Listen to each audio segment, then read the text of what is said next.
Hi, Katerina. Hi, Hello. guys. It has been a while since I have actually seen you. I know that we have been talking by text and phone like every day, and it is so unusual to see you in this unusual apartment. It's not yours. Maybe you will share a story behind it. I'm also not in my house at the moment. I'm actually in Germany, Deutschland. so, so, ich habe angefangen, Deutsch zu sprechen.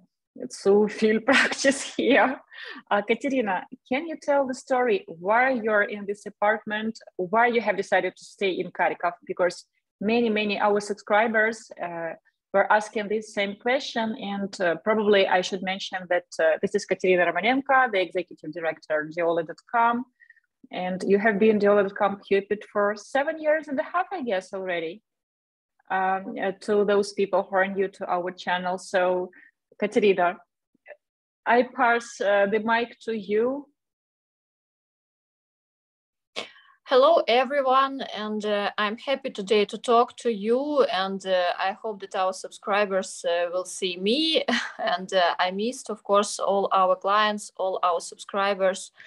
I'm sure that all the world already know what is happening in Ukraine now, unfortunately, that we have real war that started on the 24th of February.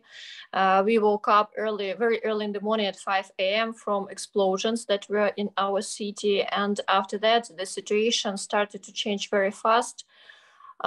Russian army, Russian soldiers, militaries, they came to Ukraine. They started a real war. They started to bomb our cities by bombs, by planes. They use, I think, all the techniques that exist in our world. And it's difficult. It's still now already more than 1 month of this war, but even now it's difficult to believe that it is happening. And why I'm in another apartment? Because in the beginning of March, they started to bomb our district where I live with my family. And it was, to be honest, it was hell on earth. It was late at night. It was after 10 p.m., 10:30, as I remember. 3 planes came to our district. In general, they threw 9 bombs. 4 of them fell near our house. It was very loud. I think I will never forget those sounds, everything that was happening. It was like a nightmare. They were exploding around the house, and our windows, they started to explode. And we were laying in the corridor on the floor because we didn't have time even to run to the bomb shelter because it started very suddenly. Now we have a very good system of air rapid alerts, but at that moment it didn't work so well because it was just the beginning of war. So we didn't know that they will bomb us, and we just heard the sounds of planes above the house, and we started to fall on the floor, cover each other with our bodies. We didn't know if we will be alive after that or not, how it will finish for us. It was terrible. So I can't say that all apartment is destroyed, but our windows, they were exploded. And we don't have windows now. And in our house, in several apartments, is the same situation. And our neighbors in our house, they moved to Prague, and they gave keys from their apartment that we can stay in the apartment while we can't. Of course, we can't repair anything now because war continues now. The situation. How cold is it right now in Kharkiv, and how cold it was at early March, so that our subscribers understand why missing windows and missing balconies mean that you can't actually live there? At the moment, yesterday and today, the weather became much warmer. Now we have +17. But at that moment, it was like continuation of winter. At night, we had -15, -17. We even had. In the afternoon, was -7, -8. So of course, it was very cold. We covered windows with what we had. covers, something. And of course, it was impossible to stay in the apartment because it was very cold. It's dangerous, to be honest, to stay in an apartment without windows when war is around you. So, of course, it's a question of safety, because nowadays, when it is war, you can't stay in an apartment without windows, unfortunately. Yesterday, we have seen a video. Right now, my husband's brother family, we stay all together here. They still looking for something to rent. It is actually hard to find a room to rent or a hotel to rent for money, not for free, because there are many refugees, and you can't actually find something. In the apartment, it is 300 meters from our office, and they were living in this beautiful new apartment building, and they had windows from floor to the ceiling, and all the windows are destroyed. And it was like that bomb, it didn't even hit the building, it hit the building nearby. It actually hit the kids' sports school. I don't know why they like bombs in school so much.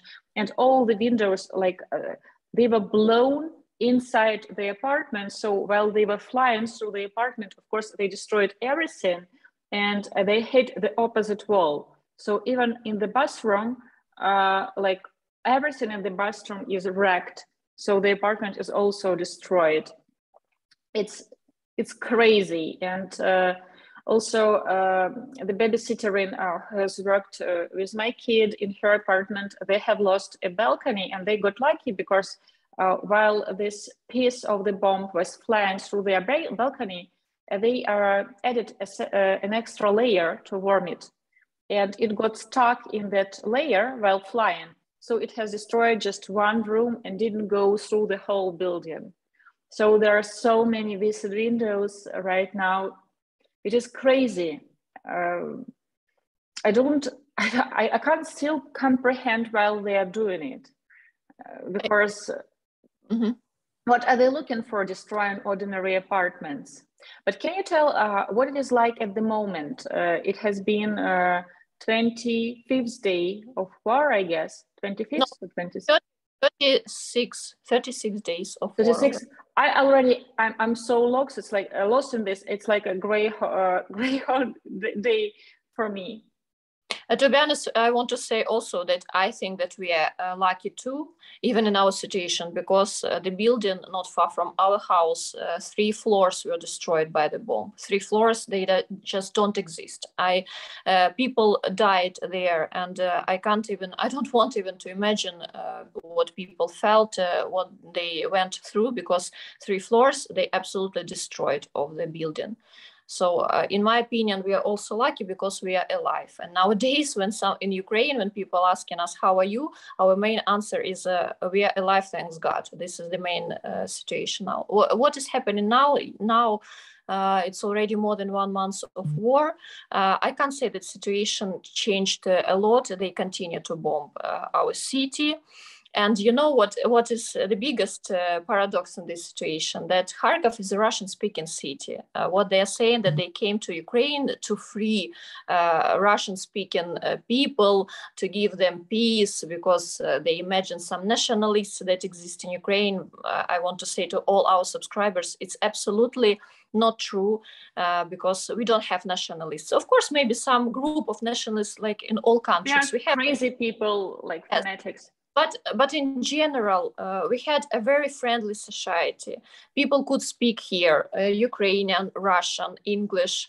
We have a lot of foreign students that speak their languages like Arabic, Turkish, French, different languages. And nobody never pushed on that people to speak, for example, Ukrainian, or to change their political views or something. Nobody pushed on us. So that things that Russia is telling all the world that they came here to free Russian-speaking people, it's not true, because I have Russian blood. I have many relatives in Russia. And you're actually born in Russia, correct? You were born in Russia.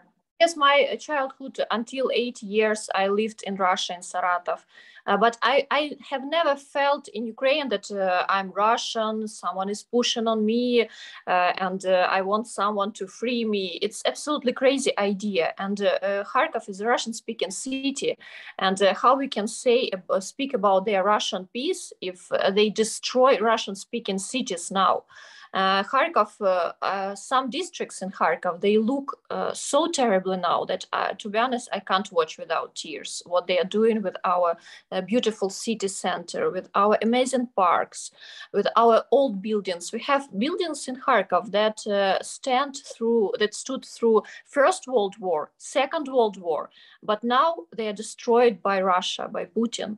It's something crazy because it's historical places, historical buildings, and they are destroyed now when Russian peace came to Ukraine. It's crazy. Now situation is continues to be not easy. It's difficult. We have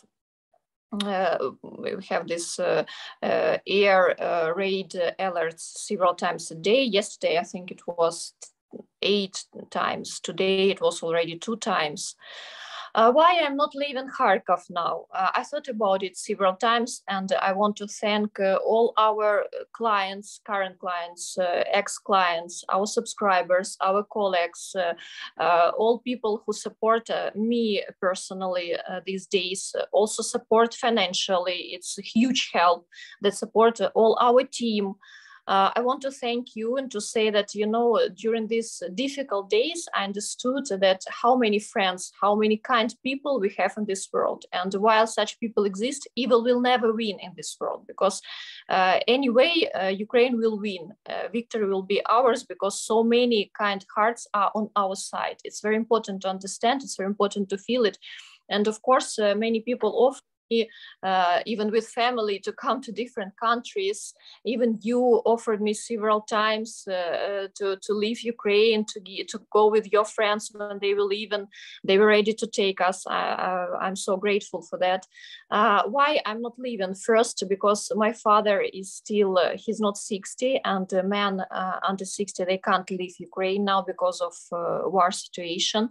And I can't leave my parents. It's something beyond my understanding how I can leave them here. And also I have an old grandfather, and we understood that we will move him somewhere when it will be only one option, when the situation will be so difficult that we can't stay anyhow.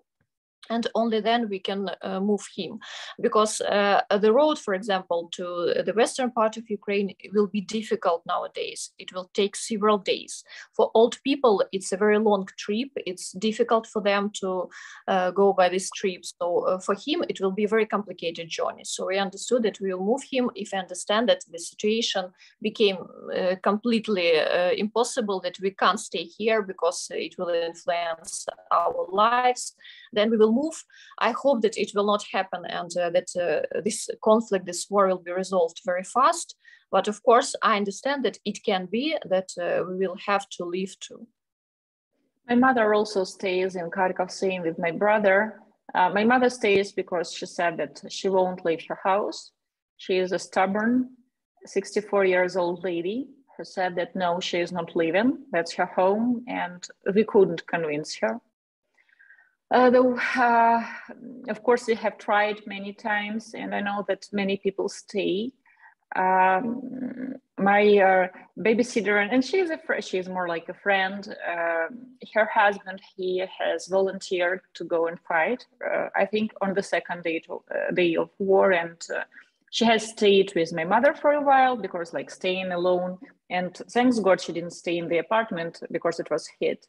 She stayed with my mother in her house for a while, and then she has evacuated. And now we all stay here since we have found a place to stay. So all friends, families, like people gather together. To all people who think that, okay, Ukrainians who have left Ukraine, it's so easy and they are enjoying seaside. Well, many people sleep in gyms in schools, or even when they can afford to book a hotel, you can't find it because everything is taken. And we have stayed in Poland for, I think, almost 2 weeks.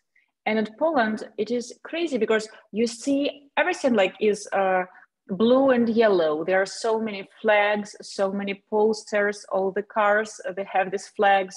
So you go out, and since I have a kid, so we had to go and entertain her, because staying in a tiny apartment in a tiny room with a 3 years old, well, we would drive all the neighbors crazy. So we went exploring the downtown, we went to the zoo, and everything is covered with the flags and so much support. And also we drove from Poland to Germany, and in Poland all the highways where you have to pay, they are free. They see Ukrainian car plates and they let you through. So there is a huge support. Also, what is crazy in Poland, so many Ukrainian women, and Ukrainian women with kids. It feels surreal when you go, for example, with the kid to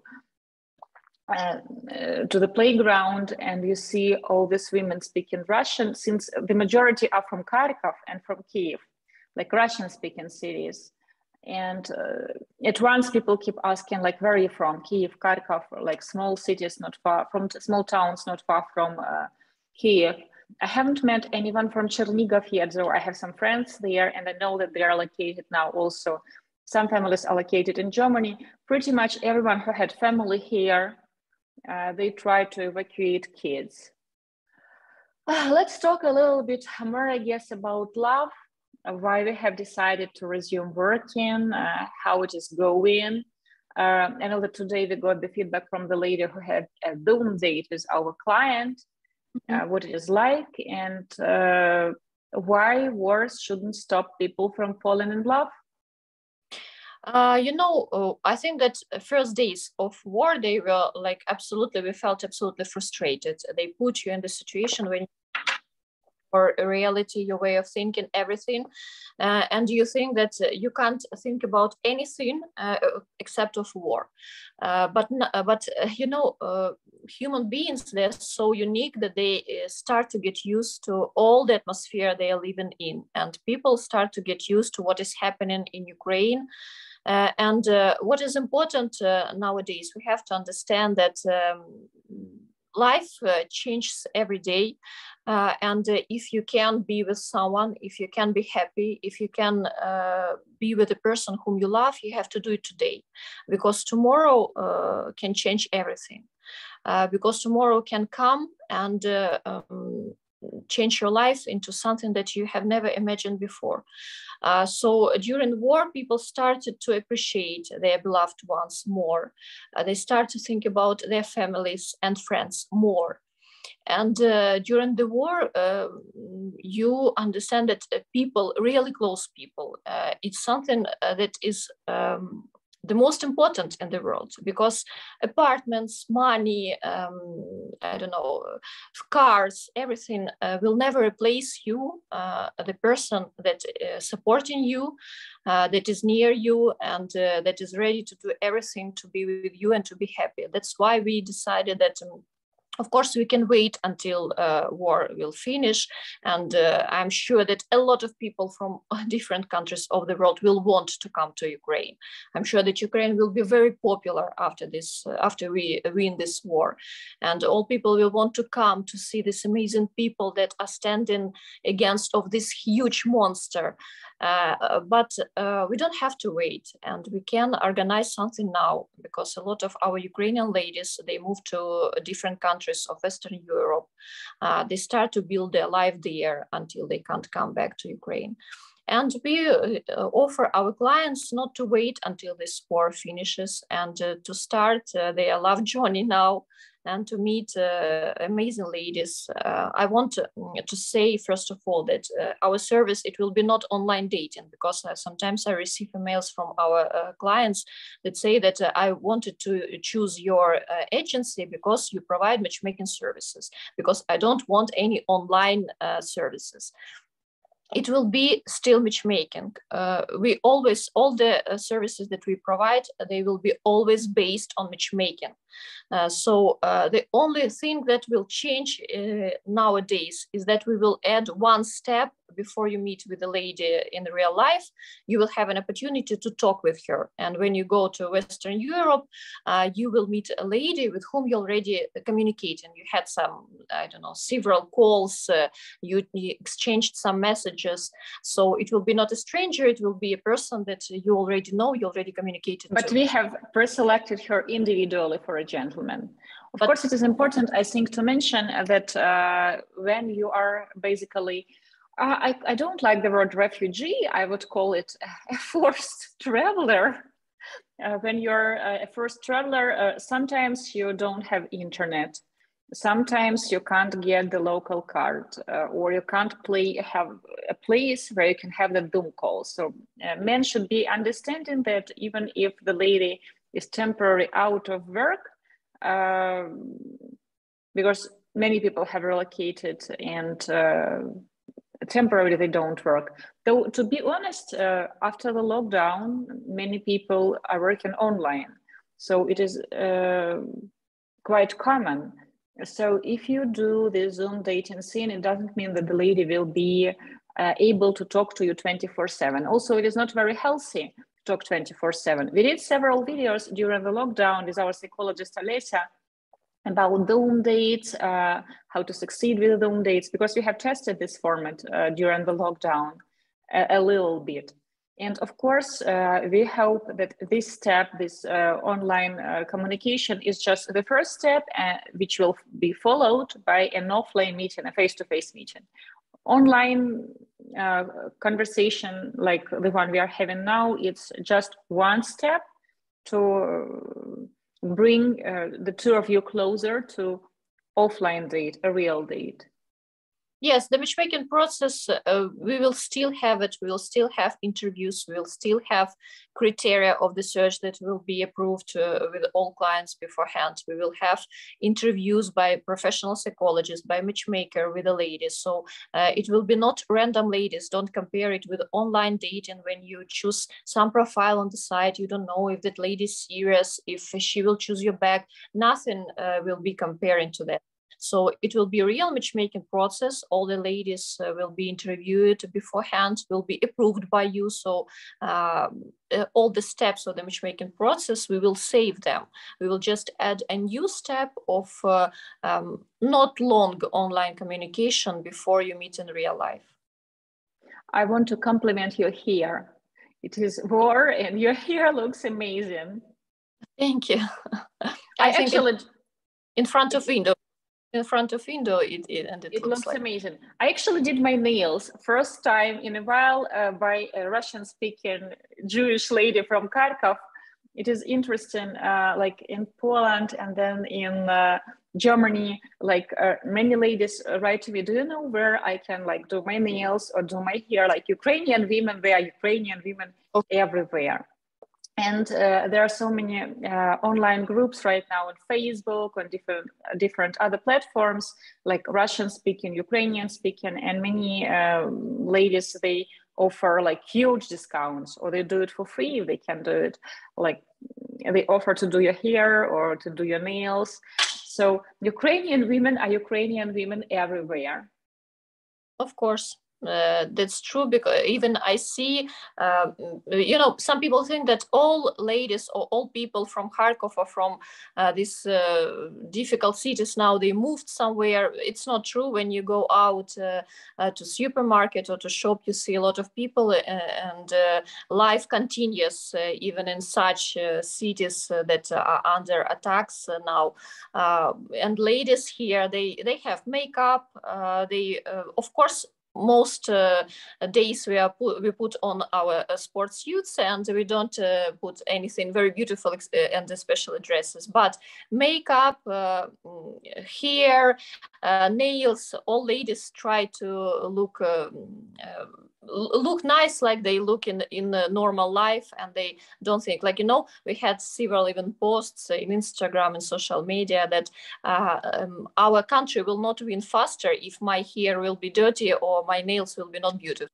So our ladies, they support our country how they can. They stay beautiful, smiling, supporting, and this is something that our men need now to win in this terrible war. It is interesting. Yesterday, a lady, she has bought my book, and I was so surprised. And she has ordered the book. I have texted her like, "Are you sure?" Maybe I said maybe she randomly did, and she said that I want to read something, not just the news about war. And she is from east of Ukraine, but currently she is in Lvov. And people who read books and who do their meals and here during war, we are truly unique. Actually, yesterday also the lady has ordered my book, and I see that she is from Mariupol and she has evacuated. And of course, I have presented her my book. I said that I can't take money from anyone who is from Mariupol, and she is a psychologist. So she has evacuated to Dnieper, I think, and she is ordering a book because I have exchanged a few texts, and she said that she wants to do something, to buy something for her to have some joy. I want to add. I'm sorry. Understood how our people are strong, how Ukrainian people are strong. I want to add several words about Mariupol. Maybe our subscribers, they don't know a lot about what is happening in that city now. It's a huge disaster because this city is blocked now, absolutely blocked by Russian soldiers. They don't let any products, any medicines, water to come into the city. And that city, a part of population was evacuated, but near 100,000 people stays in this city. And they are blocked. All battles, all fighting never stopped. So they are 24 hours a day. They're hearing bombs, rockets, everything. And the people there are dying because they don't have food and water. So you can understand what kind of enemy we have nowadays. 100 of buildings, it was 90% of buildings that were hit, and now 100% of all the buildings. So they have demolished the whole city. Yes, so the city is destroyed. It doesn't exist anymore. 500,000 live there. And the craziest thing, I think, is that the majority of people who actually flew Donetsk and Lugansk, they have evacuated to Mariupol because they have evacuated several universities from Donetsk in 2014. So people are experiencing war for the second time in their lives. Yes, and it was very beautiful city. It is standing near the sea. It was very beautiful. Now it's completely destroyed. When you will photos from Mariupol now, you will be shocked. You will not believe that it was a very beautiful, modern, green city. And you know, I have that feeling that Russians, they can't build anything. They only destroy it. Like they see something beautiful and they destroy it because it's beautiful. It's terrible. All people here, when you hear the word Mariupol, they start to cry because it's our pain. It's our common pain nowadays. We don't know how to help these people. Our brave army, our army, it's something separate. It's a separate topic. What they are doing, it's something, I don't know, beyond my understanding. How strong, how brave they are. They do everything to protect the city, how they can. And I hope that everything will finish well for this city. But nowadays, the situation is very complicated, unfortunately. I want to add here that even though we say Russians, of course, it doesn't mean that we hate Russian people. I know many Russians and people from Kazakhstan who have actually left Russia and Kazakhstan right now because they don't want to be associated with that country. So they had to relocate, leaving everything behind. We have friends from Kazakhstan, and she is pregnant with the third kid, and they have left everything. They have left their new house and they have evacuated because Kazakhstan is very close to Russia. And many programmers, many people from Belarus as well, like younger generation, who understand what's going on. So I can't say that, oh, we hate Russians. Actually, we are staying right now in a house. We are hosted by a beautiful Turkish-Russian family in Germany. So who would have guessed? And they are hosting Ukrainian Jews. The world is crazy. But when we are speaking about Kremlin, they all should go to people in Russia support this. They all supporters of Kremlin, they should go to Gaga and they all should be imprisoned. Because what they are doing with Ukraine is unheard of. Absolutely. No, we are not haters. We want to say that 100% of Russians are guilty in it. But people who support this government, people who keep silent, they're sitting in their houses because they're afraid to say, because it's forbidden even to say the word war. It's forbidden because you can be in the prison for 15 years if you say this word. So it's crazy. But of course, all Russian people that live in Russia and in other countries and who support Ukraine nowadays, we want to say that you're also brave people, and we are grateful for this. And of course, Russia is different, and Russian people are different, and all people who support us, again, thank you for that. There is so much support also in Turkey. I know that many Ukrainians and many Russians who have left Russia, they stay in Turkey. And this town where we stay right now, there is a big Turkish community, and they all support Ukraine. They can't wrap their minds on what is going on in our country. So they are very, very supportive. Let's talk a little bit more about love. I want to talk about ladies. I will share my experience. I'm talking right now to many ladies who have evacuated or who live in Germany, in Poland, and those who have evacuated, many, when I ask them, like, are you ready to date?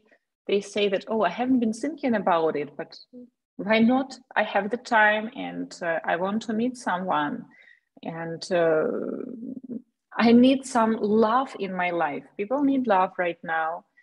So some women, of course, unfortunately, we had several couples to be who were going strong, but because of all this situation, ladies were not in the right frame of mind to continue dating.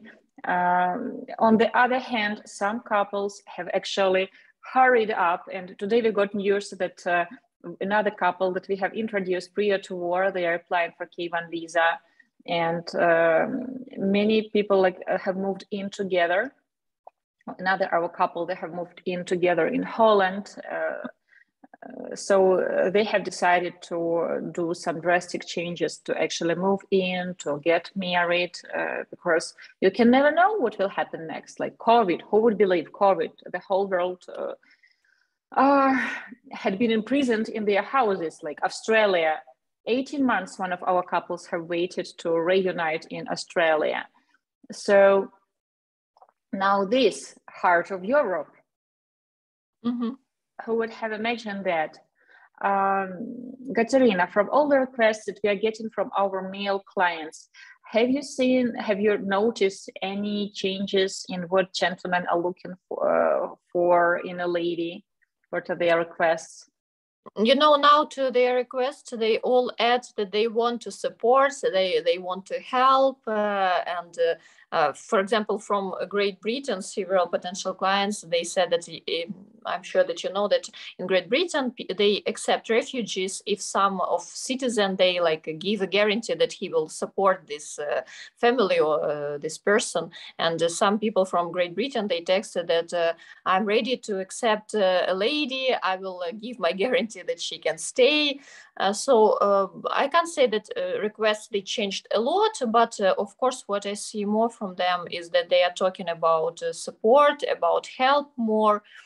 And, you know, I think that also it will be a trend of Ukrainian women in the world when everything finishes. And even now it's already starting to be a trend to be with the Ukrainian lady, because all the world now sees how they brave are and how they're strong.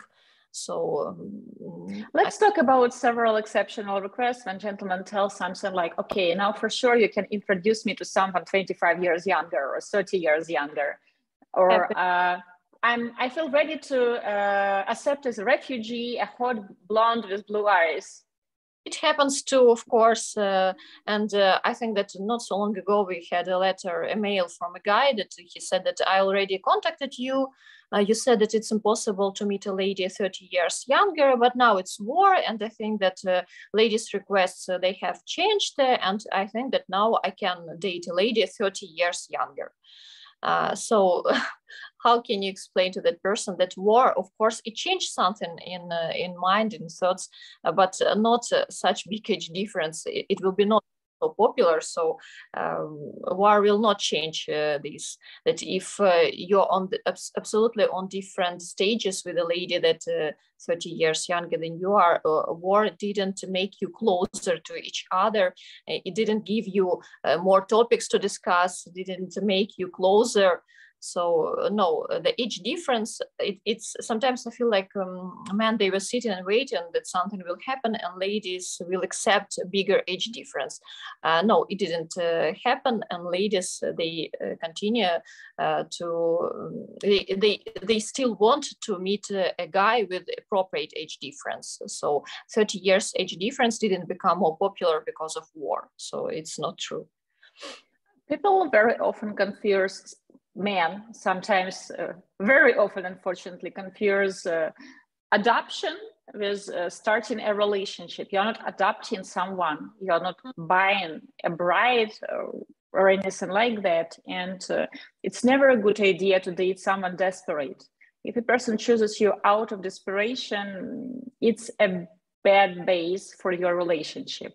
She has to choose you back because she can truly appreciate all your strengths and she understands all your weaknesses, because you share similar long-term goals, you have similar values, similar understanding about life, relationship, about gender roles, money, kids. For different couples, different rules will work. Because some men think that, okay, the relationship should be built on partnership and we are doing everything 50-50, while rather our guys will think that, okay, I'm a man, I'm the breadwinner, I will provide for my family, and my woman, she will take care of the kids, of the house, she will be the heart of the family. So we are talking about different scenarios. Talking with all the ladies, and right now I talk to many ladies who have evacuated or who live currently in Western Europe, and they still want to see a picture of a guy.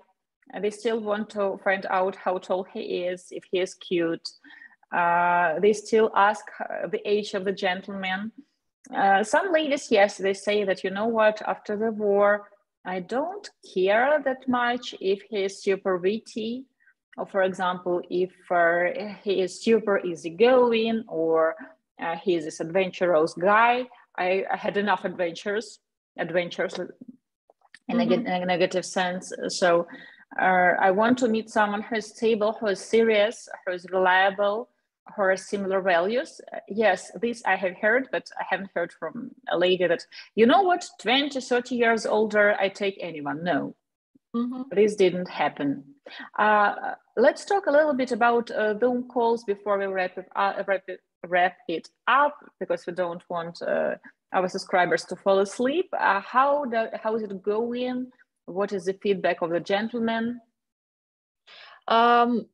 To be honest, all feedbacks, we just started it not so long ago, so I think that we will give more feedbacks a little later. For example, what today we got from a client, that everything went well, and after this Zoom call, our psychologist, of course, as always, like after real dates, when gentleman came to Kharkiv, we always took his feedback and her feedback. We continue to do the same, so don't worry if you start to communicate with the lady. It doesn't mean that here our job is already finished, so you communicate with the lady and now you do what you want to do. No, of course we continue to give you advice, recommendations. We continue to support you, to explain to you something if you don't understand, and of course man shares with us his feedback, and the lady does as well. So our psychologist, she communicates with the lady after the call. She gives her feedback, and we give this feedback to a guy too, to understand if they are on the same page and how the communication is going. At the moment, everything is going well. Of course, war topic is very difficult, and you need to be a little patient with these ladies, and of course they will talk about this topic for some time, but nothing changed in human communication. People continue to be interested for each other. They continue to discuss different topics, their everyday life. So I think that it's a very good opportunity to meet someone and to start a communication through Zoom dates, and then to meet in real life.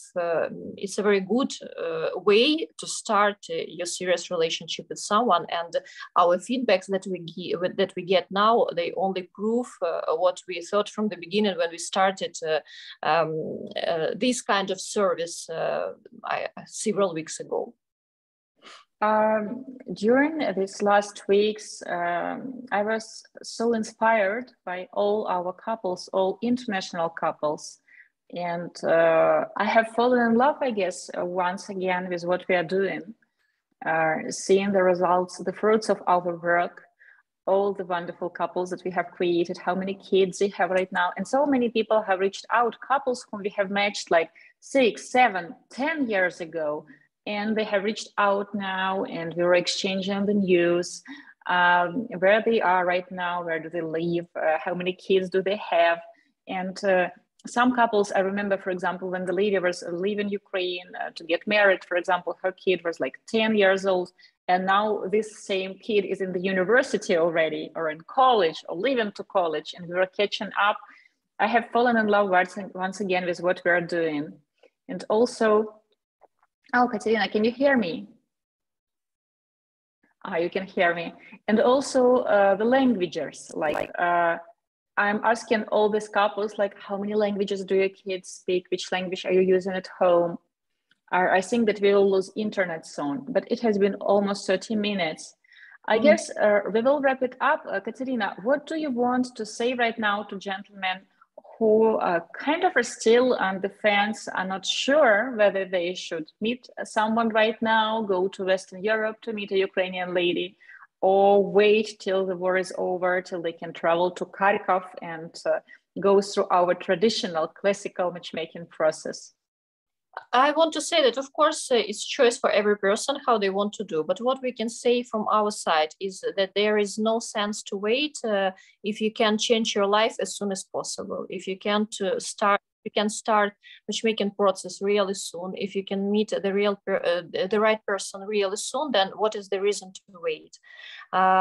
We will help with all communication before you meet with the lady. We will help you to organize that first meeting when you come to Western Europe. We will give all the necessary recommendations how to make this meeting the most efficient. So we will help from our side in the same way like we did when we had matchmaking process when you came to Kharkiv. So nothing has changed in the meaning of the matchmaking process. So the ladies will be pre-selected in the same way. We have still seriously oriented ladies in our base that are interested in meeting the right person and in building the relationship. So to be honest, nothing has changed in the matchmaking process. You can wait until war is finished and to come to Kharkiv, but you have to think if you want to wait, or you can start that relationship as soon as possible. And to be honest, I think that it will be, for the first time, it will be the feature of all Ukrainian people. We will not wait anymore. If we can do something in our life, we will do it. We will not wait for tomorrow, for 1 month later, for some time later. We will not wait for the right moment. We will do what we want, and we can recommend to other people to take our example and to do something today, not to wait until situation is changing, when the most appropriate moment is coming. Change your life today, and if you can let love coming into your life tomorrow, then why you have to wait for 1 month, 2 months or longer? Then do it and meet the right person. Especially traveling to Western Europe is not difficult from any country. You can travel there, you can meet the person, you can communicate and start your love story. So what is the reason to wait if you provide the same matchmaking process? And I remind to all gentlemen that from each matchmaking package that we will sell from now on, we will help replacing windows, starting, of course, with repairing what is left of Katerina's apartment. And then we will go through, I think, hello. Hello, I think we are breaking yes. through. Yes, there are many windows.